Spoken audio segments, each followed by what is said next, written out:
Prakash ji, yes sir. आप अपना roll number बताइए। 21 30 19। ओके, आप प्रेजेंट में रिसर्च असिस्टेंट हैं yes sir. Ministry of Ayush में। जी सर। ये आयुष का फुल फॉर्म क्या है? आयुर्वेदा, यूनानी, सिद्धा, होम्योपैथी एंड होम्योपैथी। ओके, ये सिद्धा क्या होती है? सिद्धा सर, ये भी एक ट्रेडिशनल हमारी मतलब पद्धति है जिसमें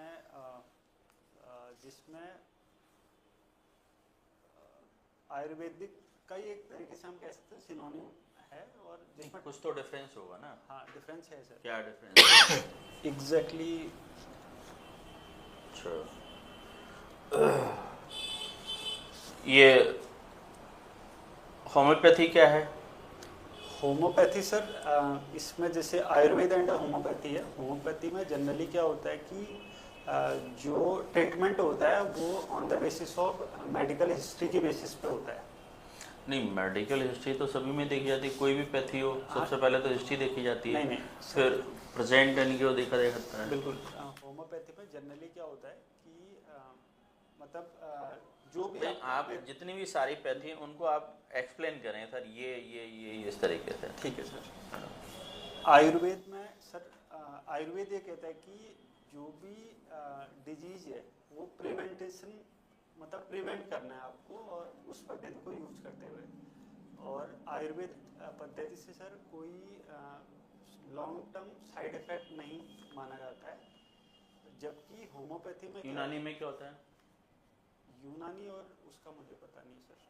फादर ऑफ यानी कि होम्योपैथी? नहीं सर, मैंने अभी केवल आयुर्वेद पढ़ा है एक्चुअली।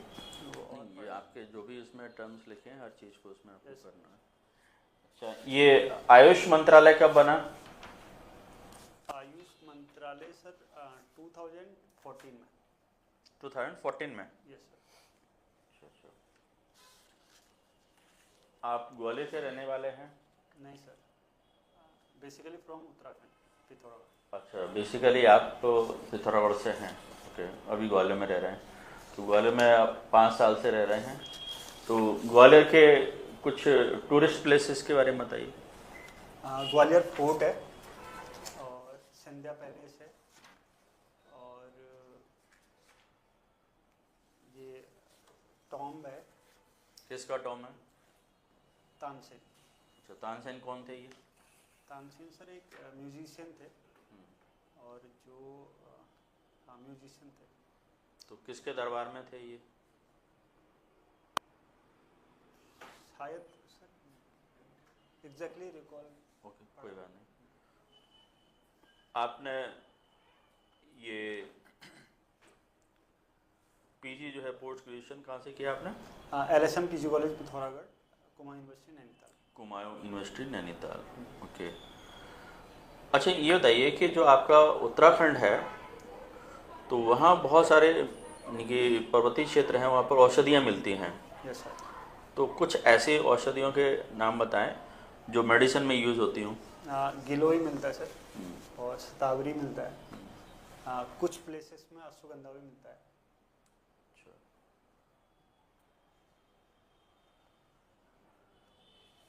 एक असिस्टेंट प्रोफेसर में क्या क्वालिटी होनी चाहिए? सर एक अच्छा कम्युनिकेशन होना चाहिए स्टूडेंट के साथ, एंड क्वालिटी एजुकेशन प्रोवाइड करने की एबिलिटी होनी चाहिए। अभी आप रिसर्च असिस्टेंट हैं, तो इस जो आपके 4.5 ईयर का एक्सपीरियंस है, तो उस एक्सपीरियंस का आप असिस्टेंट प्रोफेसर बनने के बाद किस तरह से यूज़ करेंगे? सर बेसिकली अभी मेरा रिसर्च वर्क काम है, तो और इससे पहले मैं टीचिंग करता था। तो मुझे ऐसा लगता है कि 4.5 ईयर के एक्सपीरियंस से अगर मैं हायर एजुकेशन में जाता हूँ, तो हायर एजुकेशन के बाद हर स्टूडेंट्स को नीड होती है एक रिसर्च बेस्ड स्टडी की। तो मुझे ऐसा लगता है कि मैं बेटर एक इनपुट दे सकता हूँ। एक तरीके से कॉम्बो टाइप स्टडी हो जाएगी, एक्सपेरिमेंटल एंड एकेडमिक। तो उससे बच्चों को एक बेटर प्लेटफॉर्म तक ले जाने में मैं हेल्प कर सकता हूँ। अच्छा, टीचिंग के लिए आप यानी कि क्या इनोवेशन करना चाहेंगे जिससे कि स्टूडेंट आपकी क्लास में अट्रैक्ट हो? सर एक्सपेरिमेंटल टीचिंग पे ज़्यादा फोकस करूँगा।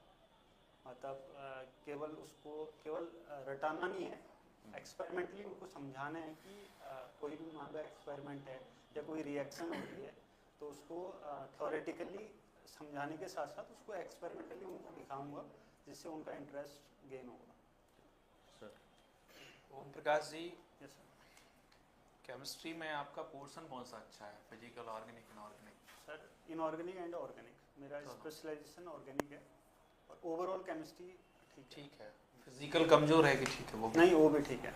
वो भी ठीक है। नहीं, पहले आप नाम ऑर्गेनिक का लिया इसलिए मैंने पूछा, इनऑर्गेनिक एंड ऑर्गेनिक। हाँ अच्छा, एक लाइन में अगर आपको कहा जाए केमिस्ट्री को डिफाइन करो, कैसे करेंगे?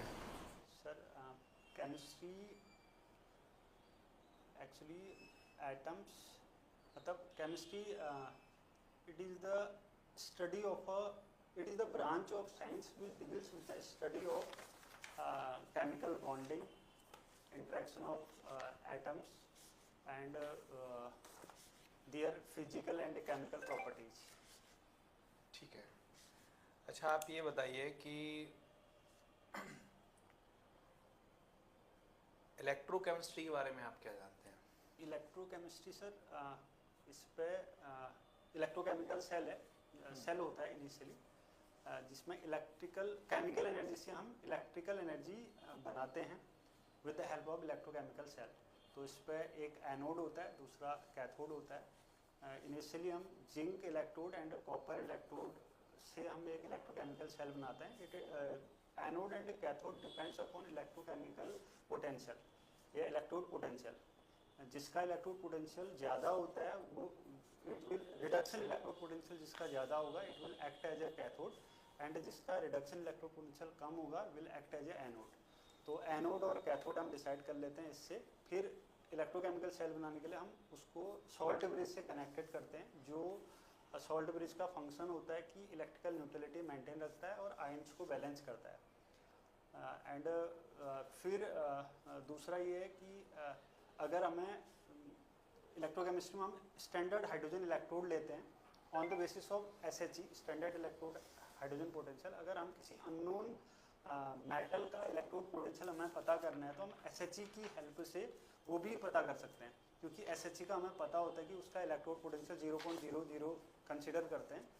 तो with the respect of SHE हम जिंक का, कॉपर का या मैग्नीज का या किसी अदर मेटल का हम इलेक्ट्रोड पोटेंशियल निकाल सकते हैं। उससे पूरे सेल का इलेक्ट्रोड पोटेंशियल आ जाएगा जिसका फॉर्मूला होता है E cell equal to E0 cell, जिसका चलिए ठीक है। अच्छा, आप ये बताइए, आजकल बैटरी वाली गाड़ियाँ बहुत चल रही हैं। Yes sir.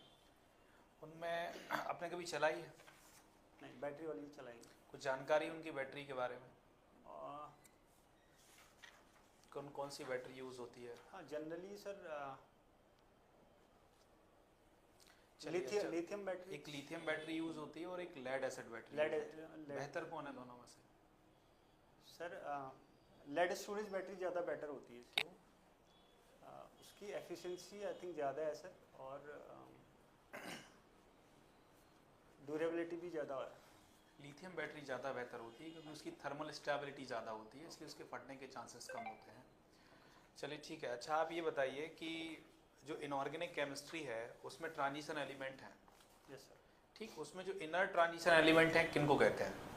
Inner transition element app block elements. कौन कौन से होते हैं ब्लॉक? कितनी सीरीज में उनको डिवाइड किया गया है? 2 सीरीज पे, एक तो एक्टेनॉइड, दूसरा लेंथेनॉइड और एक्टेनॉइड। लेंथेनॉइड सीरीज स्टार्ट होती है लेंथेनम 57 एंड हॉफनियम 72 के बीच में एलिमेंट्स होते हैं। इसके बीच में लेंथेनम 57 एंड हॉफनियम 72 के बीच में 14 एलिमेंट्स होते हैं जिनको हम लेंथेनॉइड सीरीज एलिमेंट्स कहते हैं। और एक्टिनियम 89 एंड ठीक है। ट्रांस यूरेनियम एलिमेंट बताएंगे क्या होता है? सर आफ्टर यूरेनियम जितने एलिमेंट्स होते हैं उनको ट्रांस यूरेनियम एलिमेंट कहते हैं। ये एक्टेनॉइड सीरीज पर लाई करते हैं। चलिए ठीक है। अच्छा, ये बताइए, जो फ्रीडल क्राफ्ट रिएक्शन होती है हाँ, उसमें कौन सा कैटलिस्ट यूज़ होता है? AlCl3। कैसा होता है? Aqueous, non aqueous, anhydrous, non anhydrous? Anhydrous. क्या मतलब होता है? लेविस एसिड की तरह वर्क करता है सर। किसकी तरह? Lewis acid. it will act as a Lewis acid and it will form a electrophile. जैसे हम क्लोरोबेंजीन या टोल्यूइन की रिएक्शन हम एनाइडस AlCl3 की प्रेजेंस में अगर करते हैं, CH3Cl हमारा दूसरा रिएजेंट, दूसरा सबस्ट्रेट होगा, तो initially CH3Cl will react with anhydrous AlCl3, फिर AlCl4 negative plus CH3 positive, वो इलेक्ट्रोफाइल बन जाता है। ठीक है, क्या होते हैं electrophile? Electrophile are electron deficient species which are attack on electron rich centre. अच्छा ये बताइए आप मुझे, फिनॉल एसिडिक होता है कि बेसिक? फिनॉल एसिडिक होता है। अच्छा आप मुझे बताइए, अगर मैं आपसे कहूँ कि मैंने आपको एक एसिड दे दिया या सब्सटेंस दे दिया कोई, आपके पास लिटमस पेपर भी नहीं है, पीएच स्केल भी नहीं है, आप उसको टेस्ट भी नहीं कर सकते हैं, फिर कैसे बताएंगे वो एसिड है या बेस?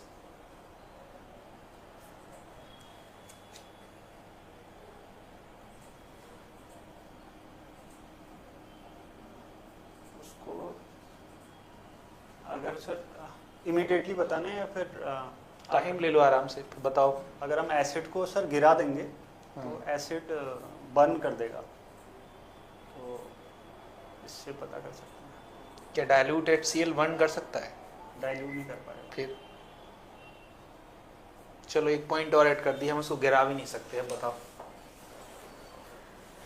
क्या कोई थ्योरी है जो इस बिना इन सब के भी एक्सप्लेन करती हो कि एसिड क्या है, बेस क्या है?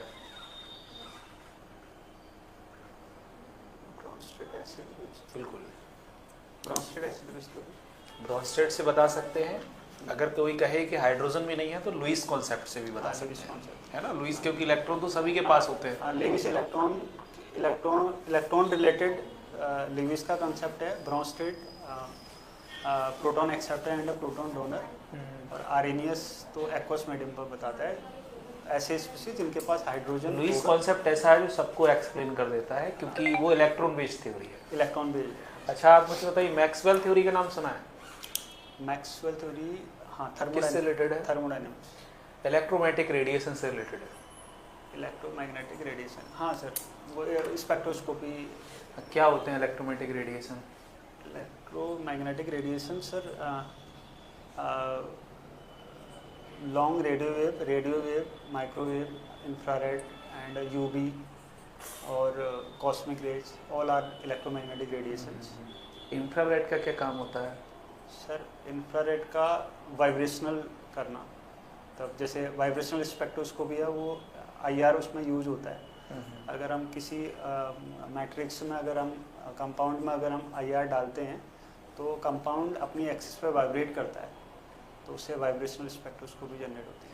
अच्छा ये बताओ, मैक्सवेल ने ये कहा था कि कोई चार्ज पार्टिकल किसी चार्ज पार्टिकल के चारों तरफ घूमता है, अराउंड एक्सिस रिवॉल्व करता है, तो एक टाइम के बाद उसकी एनर्जी लॉस्ट हो जाती है और वो कोलैप्स कर जाता है, न्यूक्लियस में गिर जाता है। सोलर सिस्टम के साथ क्यों नहीं होता ऐसा? सौर मंडल के साथ प्लैनेट्स तो घूमते हैं। सर उसमें एक फोर्स एक्ट करता है, जैसे सोलर सिस्टम और हमारा जो एटम है उस पर, जैसे एटम के सराउंडिंग में सेल्स होती हैं, उनमें इलेक्ट्रॉन रिवॉल्व करता है, तो वो न्यूक्लियस में इसलिए नहीं गिरता क्योंकि उसमें एक सेंट्रीफ्यूगल फोर्स एक्ट करता है जो न्यूक्लियस से बाहर की तरफ फोर्स लगाएगा, जिसकी वजह से वो एक सर्टेन टाइम इंटरवल बाद वो उसके पास नहीं जा पाएगा, क्योंकि उसको बाहर की तरफ एक फोर्स लग रहा है, that is called centrifugal force. तो सेम सोलर प्लैनेट में भी इसमें भी ये करता है काम? हाँ। कैसे काम करता है ये प्लैनेट्स में और सन के बीच में? सर सन तो एक्ट एज अ न्यूक्लियस और प्लैनेट्स उसके सराउंडिंग में जो एक तरीके से फोर्स है, तो उस फोर्स से बाउंड रहते हैं, तो उसके उस फोर्स की वजह से वो एक सर्टेन ऑर्बिट्स में रिवॉल्व करते हैं। इतना एक्चुअल में क्या है, इसलिए कोलैप्स नहीं करता क्योंकि जो प्लैनेट्स होते हैं उन पर कोई चार्ज नहीं होता, और मैक्सवेल की थ्योरी केवल चार्ज पार्टिकल के लिए है। अच्छा आप बस एक लास्ट क्वेश्चन और बता दीजिए मुझे कि जो इलेक्ट्रोपॉजिटिव एलिमेंट्स होते हैं वो पीरियोडिक टेबल में किस तरह प्रेजेंट हैं? इलेक्ट्रोपॉजिटिव एलिमेंट, विद्युत धनी प्रकृति के जो तत्व हैं बावर सारणी में पीरियोडिक टेबल में किस तरह प्रेजेंट है, लेफ्ट राइट लेफ्ट या किस ब्लॉक में है? लेफ्ट मोस्टली एस ब्लॉक में क्या नहीं? On going left to right metallic character होता है वो डिक्रीज करता है और इलेक्ट्रोनेगेटिव एलिमेंट्स बढ़ते हैं। चलिए बहुत बढ़िया। ओम प्रकाश जी, और 2021 से के बारे में बताइए, क्या आपने जाना ये 5 सालों में? सर मध्य प्रदेश एक तो सेंट्रल पार्ट है हमारे भारत का, एंड अगर मैं एमपी की बात करूं तो इसको नदियों का मायका कहा जाता है। और दूसरा ये है कि यहाँ पर बीहड़, मतलब हमारे भारत में अगर एक अलग सी अगर कोई चीज़ बोले तो बीहड़ एरिया मिलता है जो हमारे बीहड़ किस नदी द्वारा बनाया जाता है? चंबल। और यहाँ पर जैसे ग्वालियर में कुछ हिस्टोरिकल जैसे प्लेसेस है, Scindia palace, Gwalior fort, and एक यहाँ पर मुरैना में एक 64 योगिनी मंदिर है जो ये बोला जाता है कि जो हमारा पार्लियामेंट है वो उसी के उस पर बनाया गया है। और प्राचीन समय में जो एक प्रयोगशाला थी रसशाला नाम से, उसका यूज किस प्रकार किया जाता था? एक्चुअली जो एंशियंट टाइम पे जो मेटल थे, मेटल से या मरकरी है, जैसे मेनली मरकरी को यूज़ करते थे। मरकरी को ड्रग स्टैंडर्डाइजेशन करने तक, मतलब उसका कन्वर्जन एक्चुअली है उस पर रसशाला में, मतलब पॉइजनस से उसको यूजफुल बनाना। अलग अलग प्रकार के यंत्रों का यूज किया जाता था। हाँ, अलग किस अलग प्रकार के यंत्र थे वो? जैसे शोधन यंत्र था सर, डोला यंत्र था, एंड यशोधर यंत्र क्या था? सॉरी सर, यशोधर यंत्र, यशोधर एग्जैक्टली तिर्यक का नाम सुना? हाँ, त्रियक नाम तो सुना है बट उसका डेप्थ में याद नहीं है। शोधक का तो शोधन है, एंड ऐसी गोविंदाचार्य। हाँ, गोविंदाचार्य। और इनके बारे में बताइए कुछ। ये भी सर हमारे पुराने एल्केमिस्ट हैं, बट डेप्थ में मुझे अभी। सोमदेव के बारे में? सोमदेव जी वही पढ़ा नहीं है मुझे। और महारस, उपरस और सामान्य रस, तीनों क्या है? अभी यूनिट ये वाली मैंने पढ़ी नहीं। मध्य प्रदेश में एल्यूमिनियम कहाँ पाया जाता है? एल्यूमिनियम मध्य प्रदेश में। प्राचीन समय में कॉस्मेटिक का यूज किस प्रकार किया जाता था? कॉस्मेटिक का यूज जैसे ये बालों को रंगने में, एंड आई थिंक डाई वगैरह इस तरीके से। और नैनो साइंस का हम यूज करते हैं, तो केमिस्ट्री में किस प्रकार इसका यूज किया जाता है नैनो साइंस का? हाँ, जैसे ड्रग डिलीवरी सिस्टम है, क्योंकि नैनो पार्टिकल साइज पे एक पर्टिकुलर जैसे किसी ड्रग, किसी डिजीज़ को ट्रीट करना, मतलब नैनो का मेन काम। और दूसरा ये कि जैसे नैनो बैटरीज बनाना नैनो स्केल पर। आपकी हॉबी है क्रिकेट, तो इंडिया में जो T20 के लिए कौन सी लीग कराई जाती है? IPL T20 के लिए? T20 के लिए, हाँ, जो स्थानीय लेवल पर होती है ना, हाँ, तो कौन सी लीग है? लीग तो IPL है। उसके अलावा? उसके अलावा सर अब स्टेट्स भी कराने लग गए हैं, जैसे MPL है। और टेस्ट के लिए? टेस्ट के लिए सर ये क्या कहते हैं, एक तो नॉन ऑफिशियल टेस्ट होते हैं जो इंडिया ए इंडिया इस तरीके से होता है, और दूसरा रणजी। इसी तरह वनडे के लिए भी होता है? हाँ, वनडे के लिए भी विजय हजारे। विजय हजारे किसने किसने किया था इस बार का? विजय हजारे आई थिंक सौराष्ट्र ने जीता है। सौराष्ट्र ने जीता था एग्जैक्टली। चलिए ठीक है सर। ओम प्रकाश जी, हाँ सर।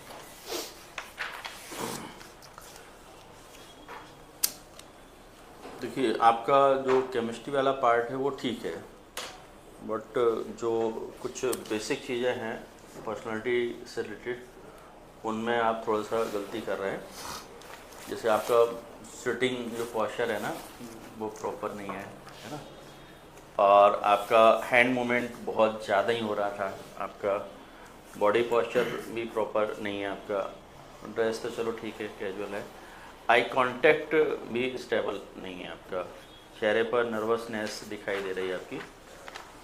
सब्जेक्ट ठीक है, और आपका डेप में जो चीज़ें हैं उनको ज़रूर तैयार कर लें, जो भी आपने इसमें मेंशन किया ना, जैसे आपका आयुष, यहीं से आपकी सारी इसमें जो पैथी है ना वो सारी अच्छी तरह से डिटेलिंग आप पढ़ लीजिए, है ना। इसके बाद आपका जो रिसर्च असिस्टेंट का ठीक है, उसका तो मैं हाँ, फिर इसमें आपकी जो पर्सनालिटीज इसमें कुछ और भी मेंशन है, जैसे आपका जीबी पंत, गोविंद वल्लभ पंत जी, इनके बारे में आप ज़रूर पढ़ लीजिएगा, ठीक है। और ये आपका कुमाऊँ यूनिवर्सिटी के बारे में, कुमाऊँ और गढ़वाल दोनों जो है ना रीजन है वहाँ के उत्तराखंड के, उनके बारे में थोड़ा सा देख लीजिएगा। और ये पीजी आपने किस कॉलेज से किया, वो सॉरी ग्रेजुएशन आपने? वहीं कुमाऊँ यूनिवर्सिटी नैनीताल से किया, लक्ष्मण सिंह नायर। हाँ, है ना, तो वो आपका है, उसको देख लीजिए। पीएचडी का आपका जीबी पंत से है ये, और करेंट का थोड़ा सा ज़रूर पढ़ लीजिएगा। और आपने हॉबी क्रिकेट लिखी, इस पर तो चर्चा हो ही नहीं पाई। पूछा ना, पूछा था हमने, पूछ लिया था सर ने, ठीक है। वो एंशिएंट के बारे में और पढ़ लीजिए। हाँ, ये आपकी जो एंशिएंट केमिस्ट्री का है ना, जो यूनिट 1 है जो, हाँ, वो ज़रूर चर्चा उस पर होगी। और वो इसलिए और होगी क्योंकि आप आयुर्वेद से हैं, वैसे एक बार नहीं भी होती, क्योंकि आपको ये आयुर्वेदिक उसमें है, आपका आयुष में है। एक दो तो मैंने पढ़े हैं, वाघभट्ट और नहीं, वो सारे जो आचार्य सारी चीज़ें उसमें, सारे जितने भी अभी प्राचीन विद्वान हैं वो सारे, और क्या क्या उसमें जो यूज़ होते थे केमिकल्स और इनकी अपनी जो धातुएं वगैरह किस तरह से होती थी, वो सारी चीज़ें आप जरूर पढ़ लीजिए। यूनिट 1 मतलब खास करके, क्योंकि वो भारतीय ज्ञान परंपरा से वो ऐड हो जाती है, तो उस पर चर्चा जरूर होगी। बाकी सर ने बता ही दिया ये हैंड्स का और पैरों का। बस थोड़ा सा जब आंसर दे रहे हैं ना तो कोशिश करें कि उसको बहुत लिमिटेड रखें। मैंने आपसे इलेक्ट्रोकेमिस्ट्री पूछा, आप इलेक्ट्रोकेमिस्ट्री से सेल, और सेल से फिर सॉल्ट ब्रिज, ये सारी चीज़ें, कैथोड, एनोड, हाँ, आंसर थोड़ा सा इतना लेंदी डिटेल हो में रहा नहीं है थोड़ा जाना है। सा। एक्चुअल में आप जितना बोलोगे उतना फंसोगे। तो आपको जो पूछे बस उतना एक लाइन में आंसर दो, 2 लाइन में दो, बस काफ़ी है। आप जितना ज़्यादा बताएंगे उससे ही क्वेश्चन बनते जाएंगे फिर। तो ये थोड़ा सा आपको ध्यान रखना है कि सब्जेक्ट नॉलेज आपकी बहुत बढ़िया है ना, सब्जेक्ट बढ़िया है, लेकिन बस थोड़ा आंसर थोड़ा शॉर्ट कर लो आंसर, हाँ, थोड़ा सा बहुत लेंथी है, बाकी ठीक है।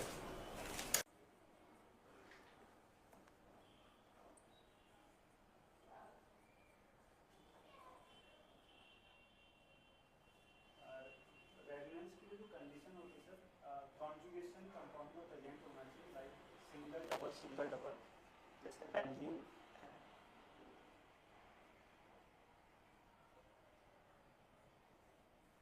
बेंजीन में अगर हम OH लगाएंगे तो फिनॉल, और इनिशियली ये लोन पेयर रिंग को देता है, एंड रेजोनेंस को सर डबल हेडेड एरो से डिनोट करते हैं, बिकॉज ये जो स्ट्रक्चर्स होते हैं वो इंटर कन्वर्टेबल होते हैं।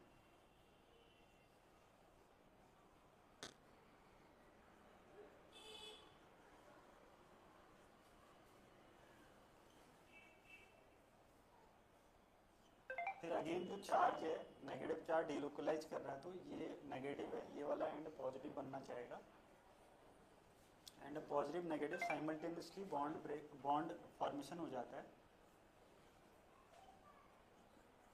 और नेगेटिव चार्ज यहाँ पर पहुँच जाएगा। अगेन वही कंडीशन बनती है जैसी 1 2 3, 2 3 में डबल बॉन्ड होता है, तो अगेन रेजोनेटिंग स्ट्रक्चर्स बनेंगे।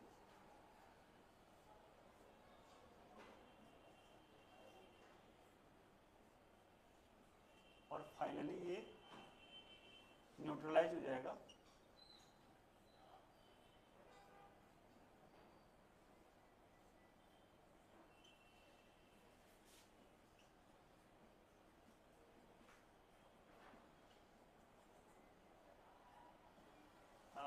First structure and fifth structure से एक रेजोनेंस हाइब्रिड मिलता है, बिकॉज यहाँ पर जैसे 1 2 में डबल बॉन्ड है, यहाँ 1 2 में सिंगल बॉन्ड है, तो फाइनली हम इसको ऐसे दिखा सकते हैं,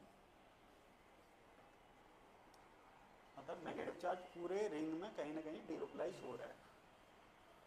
this is called resonance hybrid, और resonance hybrid most stable form होती है इसकी। इनमें क्या डिफरेंस है रेजोनेंस हाइब्रिड और ये जो स्ट्रक्चर, इनको क्या कहते हैं पहले तो ये these are canonical forms.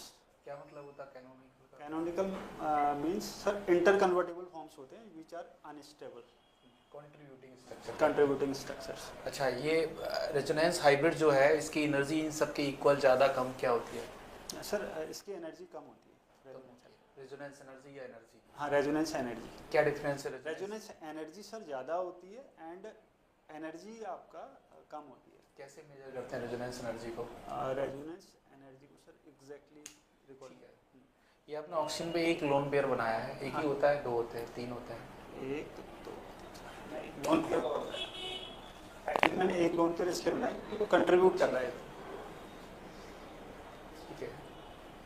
Teaching जब कर रहे थे आप तो वो हैंड जो है ना आपका पॉकेट में था, हाँ जी, फिर मुझे याद आ गया था।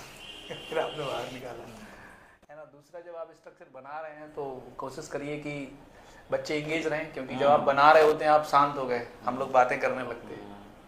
मतलब ये है कि क्लास को अट्रैक्ट करके तो रखना ही है उस हाँ, बच्चे एंगेज रहे, मतलब आप देखिए नॉलेज टेस्ट नहीं करना चाह रहे हैं, नॉलेज तो आपका है ही, यहाँ पर आपका टीचिंग स्किल दिखना चाह रहे हैं, वो टीचिंग स्किल प्रॉपर दिखना चाहिए। पढ़ाते समय बस थोड़ा सा ये ध्यान रखें कि जब हम बॉन्ड, जैसे आपने कहा डीलोकलाइज कर रहे हैं, तो आप बच्चों को भले ही आप बोलते रहे डीलोकलाइज कर रहे हैं, ये यहाँ से फर्स्ट से सेकंड पोजीशन पर, लेकिन अगर आप चुप हो गए ना तो बच्चे पीछे कुछ भी करेंगे। हाँ जी। तो एक ये है पॉकेट में हाथ नहीं रखना है। दूसरा, कोशिश करिए जब आप लिख रहे थे तो दूसरा हाथ भी आपका बोर्ड पे जा रहा था साइड में, तो वो भी नहीं रखना है। आप चाहे तो एक काम कर सकते हैं, एक हाथ में डस्टर, एक में उनकी मार्कर रख सकते हैं। हाँ, तो ये तो दूसरा एक और होता है, जब भी लिखे तो कभी भी हाथ का यूज़ नहीं करें। ये बीएड में खैर सिखाया जाता है, तो रब करने के लिए। हाँ, रब करने के लिए। और कभी भी उंगली है, जब भी मार्कर से लिखते हैं तो आवाज़ भी नहीं आना चाहिए। बाकी अच्छा है, सब्जेक्ट नॉलेज तो आपका अच्छा है। बाकी सब ठीक, बढ़िया।